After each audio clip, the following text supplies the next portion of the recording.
निकेतन में मिली।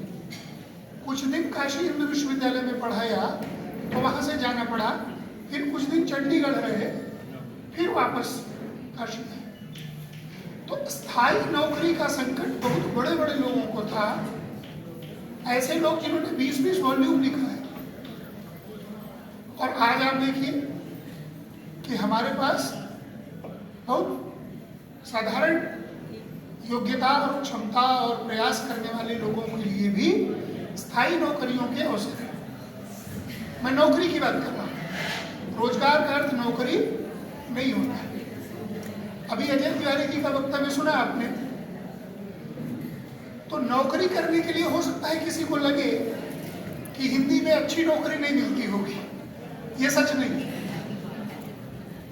लेकिन अगर आप मालिक बनना चाहते हैं तो उसके लिए हिंदी में कहीं कोई संकट नहीं है। खुद अजय तिवारी जी इसके अच्छे उदाहरण हैं। तो इसलिए मैं गांधी जी की एक छोटी सी कहानी आपको सुनाऊंगा। विद्यार्थियों से आग्रह है कि चूंकि उनको बताया जा चुका है कि अल्पाहार वही मिलेगा, तो शांति से बैठें। ऐसा ना हो कि आप बोलते पाए जाएं और बांटने वाला अल्पाहार लेकर वापस चला जाए। तो गांधी जी की छोटी सी कहानी।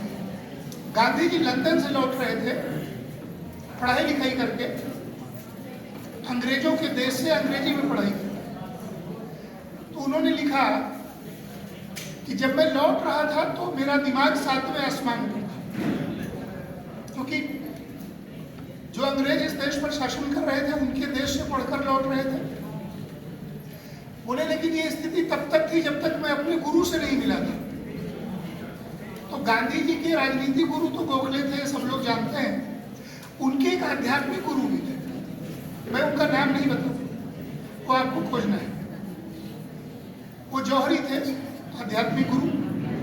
तो गांधी जी मिले तो गांधी जी को परिचय बताया गया कि गुरु की क्या विशेषता है। तो बताया कि गुरु जी शतावधानी है।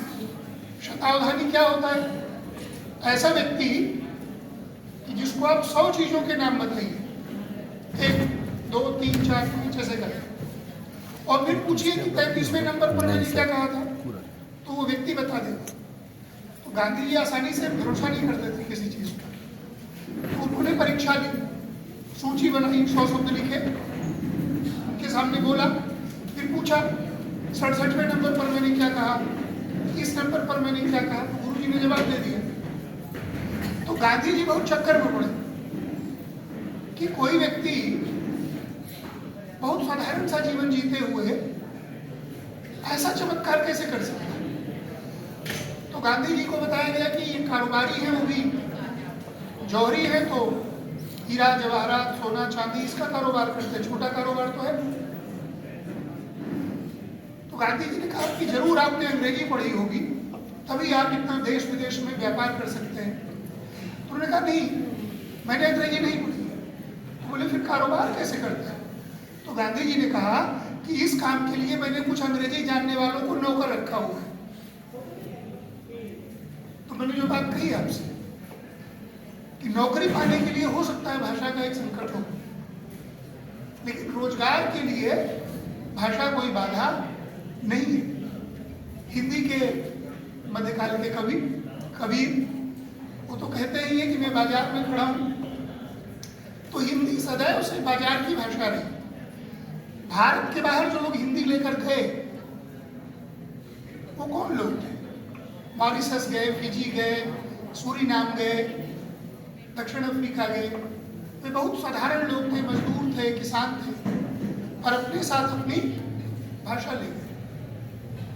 वे कोई वेद शास्त्र पुराण नहीं ले गए, वो रामचरितमानस और बीजक ले गए।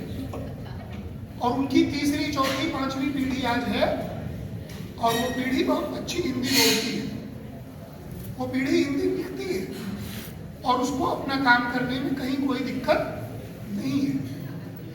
आप भारत में कहीं चले जाइए, सुदूर पूर्वोत्तर तक, अरुणाचल, नागालैंड, त्रिपुरा, हर जगह आपको हिंदी बोलते हुए लोग मिलेंगे, कहीं कोई दिक्कत नहीं है। आप दक्षिण भारत चले जाइए, अंडमान तक, कहीं कोई समस्या नहीं है। आप दुबई चले जाइए, आखिर दुबई और ये जो खाड़ी देश हैं, वहाँ कोई सॉफ्टवेयर इंजीनियर थोड़ी जाते हैं। छोटा छोटा काम करने वाले, बाल काटने वाले, माली, दूध निकालने वाले, ऐसे लोग जाते हैं। वो कोई अंग्रेजी पढ़े लिखे लोग हैं।